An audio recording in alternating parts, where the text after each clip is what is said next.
Hi everyone, hope you are doing good. My name is Shivani, I'm a manifestation coach. I teach people how to turn their dreams into reality using their own subconscious mind. So if you're looking to book a session with me, check the description and आपको सारे details उसमें मिल जाएगा. तो हम शुरू करते हैं आज का वीडियो. अभी कुछ दिन पहले मैंने इंस्टाग्राम पे एक पोल डाला था जिसमें मैंने पूछा था कि मुझे अफर्मेशंस के बारे में आप लोग अपने डाउट्स बताओ कि आपको क्या क्या डाउट्स हैं अफर्मेशंस रिलेटेड. एंड मुझे काफ़ी सारे उसमें क्वेश्चंस आए थे. तो आज की वीडियो एक Q&A वीडियो होने वाली है रिलेटेड टू जस्ट अफर्मेशंस. इसमें कुछ और नहीं होने वाला है, सिर्फ अफर्मेशंस की बातें होने वाली हैं. Okay, so let's start. एक क्वेरी मुझे जो मिली है उसमें उन्होंने पूछा है कि I am doing affirmations since beginning of the year, why don't I see any movement. यार देखो, इसके ना बहुत सारे रीज़न्स हो सकते हैं. जैसे कि अफर्मेशंस आप अगर कर रहे हो, ठीक है, सो पहली बात तो अब तक आपको अफर्मेशंस का कुछ ना कुछ मूवमेंट तो दिखना ही चाहिए था. बट इट ऑल्सो डिपेंड्स कि आपके दिमाग में उस चीज़ को लेके कितना ज़्यादा रेजिस्टेंस है. अगर आपके दिमाग में उस डिज़ायर को लेके बहुत ज़्यादा रेजिस्टेंस है तो हो सकता है कि वो अफर्मेशन इतनी जल्दी आपके लिए काम ना करे. ठीक है, दूसरी चीज़ ये हो सकती है कि आप जो अफर्मेशंस कर रहे हो वो आप लैक की स्टेट से कर रहे हो. जैसे कि मैंने आपको बोला, you should try to affirm with this thought कि वो चीज़ आपके पास ऑलरेडी है, इसीलिए आप वो चीज़ बोल रहे हो, ना कि मैं ये अफर्मेशन करूँगा उसके बाद मुझे ये चीज़ मिलेगी. ठीक है, दोनों में बहुत डिफरेंस होता है, तो आप इस चीज़ का भी ध्यान रखो. तीसरा रीज़न इस चीज़ का हो सकता है कि आपके दिमाग में उस अफर्मेशन को लेके बहुत सारे अपोजिंग थॉट्स हों. ठीक है, कई रीज़न्स हो सकते हैं. दूसरी चीज़ ये है कि आप अफर्म कर रहे हो बट उस अफर्मेशन का जो रीज़न होता है, देखो अफर्म हम करते हैं अपना स्टेट ऑफ कॉन्शियसनेस चेंज करने के लिए. अगर आपका स्टेट ऑफ कॉन्शियसनेस उन अफर्मेशन से चेंज नहीं हो रहा है, ठीक है, और आप 3D पे रिएक्ट करे जा रहे हो, तो भी इसका एक रीज़न हो सकता है कि आपको कोई मूवमेंट नहीं दिख रहा है. दूसरा क्वेश्चन पूछा है कि क्या रोबोटिक अफर्मेशंस काम करते हैं. तो यार देखो, रोबोटिक अफर्मेशंस का जो काम होता है वो ये होता है कि वो आपका जो स्टेट ऑफ कॉन्शियसनेस है उसको चेंज करता है. अगर आप अफर्म कर रहे हो बट आपका स्टेट ऑफ कॉन्शियसनेस चेंज नहीं हो रहा है तो आई डाउट कि आपके लिए रोबोटिक अफर्मेशंस काम करेंगे. बट देखो, ऐसा भी मैं ये नहीं बोलूँगी कि रोबोटिक अफर्मेशंस बिल्कुल ही काम नहीं करते. मुझे ऐसा लगता है कि रोबोटिक अफर्मेशंस ना पर्सन टू पर्सन डिपेंड करता है. रोबोटिक अफर्मेशंस एक पॉइंट ऑफ टाइम पे मैं भी करती थी.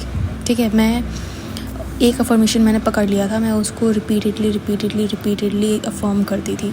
बट जब मैं उसको रिपीटेडली अफर्म करती थी ना, तो एक पॉइंट ऑफ टाइम पे मैं जो एंग्जाइटी वाली फील करती थी, मतलब मेरे अंदर जो एंग्जाइटी वाली फीलिंग आती थी वो रोबोटिक अफर्मेशंस करने से चले जाती थी.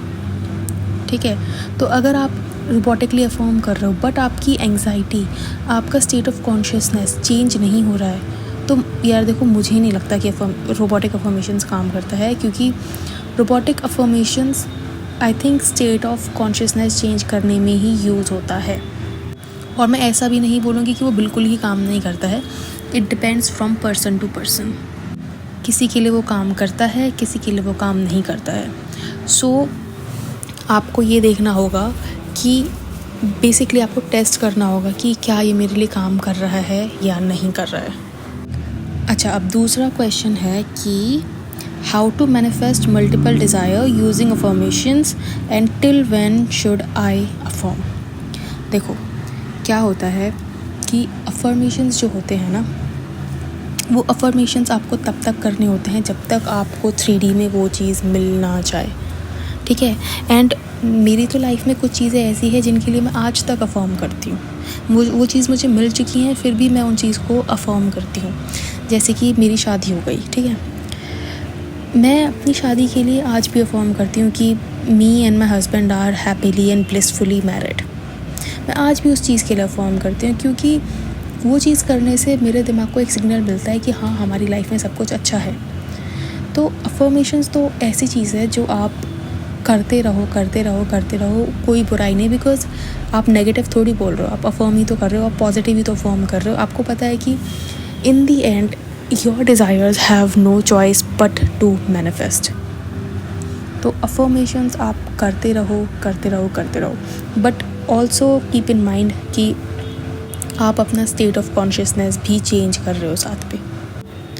दूसरा क्वेश्चन मुझे आया है कि मैम मेरे एसपी की शादी है नेक्स्ट ईयर और मैं अफर्म कर रहा हूँ कि we are going to marry happily, so is this affirmation correct? Not at all. Affirmations कभी भी फ्यूचर टेंस में नहीं होने चाहिए। अब ये जो आप चीज़ बोल रहे हो, ऑल्दो इस सेंटेंस का टेंस वो प्रेजेंट टेंस है, बट इसका जो मीनिंग निकल के आ रहा है वो ये है कि आप लोग शादी करोगे, और इसका मतलब ये है कि आप अभी तक शादीशुदा नहीं हो।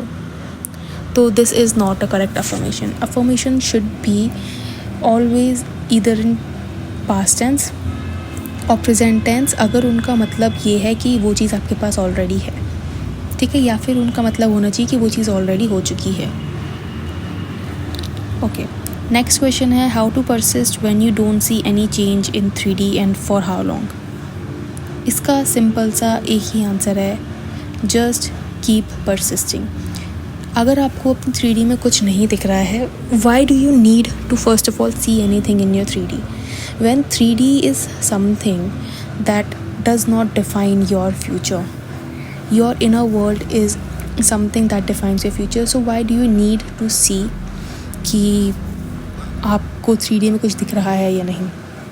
मैनिफेस्टेशन, देखो, मैनिफेस्टेशन तब होता है जब आपका जो डिज़ायर है ना वो आपके इनर वर्ल्ड में, मतलब आपके दिमाग में सॉलिडिफाई हो जाता है। अगर वो चीज़ आपके ही दिमाग में अभी तक सॉलिड नहीं है तो वो आपकी 3D में भी रिफ्लेक्ट नहीं हो सकती, क्योंकि वो चीज़ आपके ही अंदर अभी तक सॉलिड नहीं है। आप ही उस चीज़ के लिए, मतलब अभी तक ये नहीं हो कि वो चीज़ मेरे पास ऑलरेडी है। कभी आप ऐसे होते हो कि ये चीज़ मुझे मिलेगी इन द फ्यूचर, कभी आप बोलते हो कि ये चीज़ मुझे मिल गई है। So you have to keep your state of consciousness intact. आपको अपने स्टेट ऑफ कॉन्शियसनेस पे काम करने की ज़रूरत है। मैनिफेस्टेशन का एक सिंपल सा रूल होता है कि आपको आपकी डिज़ायर तभी मिलेगी जब वो चीज़ आपके अंदर एकदम वो एकदम बैठ जाएगी, एकदम खूंटा मार के वो चीज़ आपके अंदर बैठ जाएगी कि ये चीज़ मेरे पास ऑलरेडी है। मुझे नहीं फ़र्क पड़ता कि 3D में क्या चल रहा है, वो चीज़ मेरे पास ऑलरेडी है। अगर आप 3D को देख के रिएक्ट कर रहे हो कि यार ये हो रहा है, अब ये हो रहा है, अब ये हो रहा है, सो दैट मीन्स आपके अंदर ही वो चीज़ अभी तक सॉलिड नहीं है। जब आपके अंदर वो चीज़ सॉलिड हो जाती है ना कि ये चीज़ मेरे पास ऑलरेडी है, तो आपको 3D से फ़र्क पड़ना भी बंद हो जाता है। सो आपको उसी स्टेट पे जाने की कोशिश करनी है। ऑल्दो आपका ना दिमाग बार बार ये चीज़ बोलने की कोशिश करता है कि कब होगा यार, कब होगा, इतना टाइम होगा। You have to remind yourself again and again कि ये चीज़ ऑलरेडी हो चुकी है। Why do I need to look for it outside, I already have it inside. और अगर आपको ऐसा लगता है ना कि यार ये चीज़ मेरे पास कब होगी, मैं कब एक्सपीरियंस करूँगा, you don't need to experience it outside of you. अगर आप उस चीज़ को विजुलाइज़ करोगे ना, that means you are experiencing it again and again.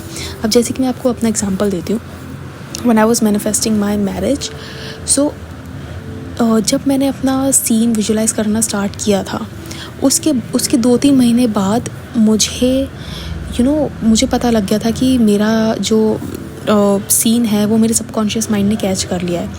But उसके बाद भी मैं वो सीन विजुलाइज़ करती गई, क्योंकि मुझे जब लैक फील होता था ना, या मेरा दिमाग ये बोलने की कोशिश करता था यार मुझे ये चीज़ अभी एक्सपीरियंस करनी है, मैं कुछ नहीं करती थी, मैं सिर्फ अपनी आँख बंद करती थी और मैं वो सीन वापस से विजुलाइज़ करती थी। और मुझे वो सीन विजुलाइज़ करके ऐसा लगता था कि मान लो ये चीज़ अभी मेरे साथ हो रही है। और लिटरली मुझे ऐसा लगता था कि यार अभी तो ये चीज़ हो रही थी, अभी मैं कहाँ आ गई, ये कौन सी दुनिया में आ गई मैं। लिटरली मेरी फीलिंग ये होती थी। And I am telling you, you do not need to experience it outside of you. You just need to experience it inside of you, inside your imagination. आपको उस लेवल तक पहुंचना है। नेक्स्ट क्वेश्चन है कि how many times in a day should one do the affirmations. देखो affirmations का क्या होता है, जैसे कि मैंने आपको बताया अफर्मेशंस का यूज़ होता है to change your state of consciousness. ठीक है, मान लो आपकी लाइफ में कोई ऐसी डिज़ायर है जो आपको डेस्परेटली चाहिए, ठीक है, और आप उसके बारे में सोचना बंद ही नहीं कर पा रहे हो। तो अफर्मेशंस का काम होता है कि उन नेगेटिव थॉट्स को रिप्लेस करना। ठीक है, अगर आप अपने डिज़ायर के बारे में सोचना बंद नहीं कर पा रहे हो, so you have to keep affirming, you can not stop.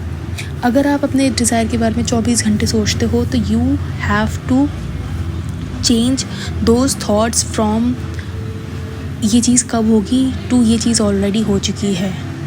You have to force yourself to do this is the only way to reprogram your subconscious mind. Starting में आपको ये फोर्सफुली करना पड़ेगा, बट एक point ऐसा आएगा कि आपको ये चीज़ फोर्सफुली करने की ज़रूरत नहीं पड़ेगी एंड आपके दिमाग को आप इस चीज़ की आदत हो जाएगी ऑटोमेटिकली नेगेटिव थॉट को रिप्लेस करना, उसको रोक के उसको रिप्लेस करने की आपके दिमाग को आदत हो जाएगी और उसके बाद आपको कोई भी एफर्ट लगाने की ज़रूरत नहीं पड़ेगी।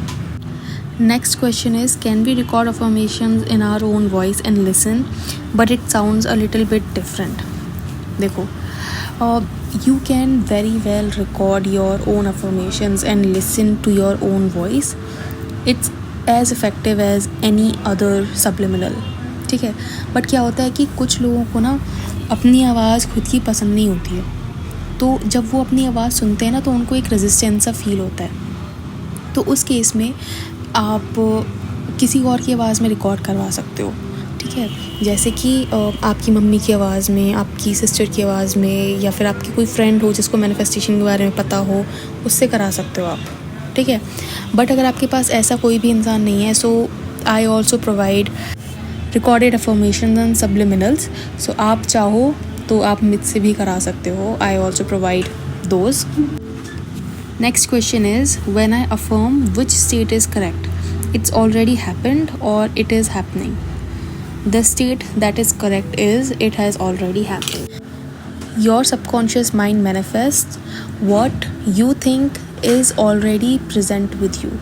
आपका सबकॉन्शियस माइंड वही मैनिफेस्ट करता है जो उसको लगता है, जो उसको ये 100% बिलीव होता है कि ये चीज़ ऑलरेडी हो चुकी है, ना कि ये चीज़ इन द फ्यूचर होगी।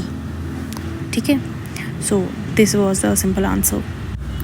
ऑलराइट गाइस, तो ये वो कुछ क्वेश्चंस थे जो मुझे बहुत कॉमन लगे और इन सब का answer I have given you. So I hope आपको ये वीडियो पसंद आया हो, and if you have any other question और query you can comment down below.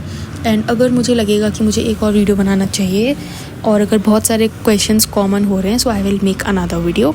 And yes, if you want to book a session with me, आपको description box में सारा details मिल जाएगा। And I hope you are having a wonderful day, and yes, I'll see you in the next video. Until then, bye bye, take care.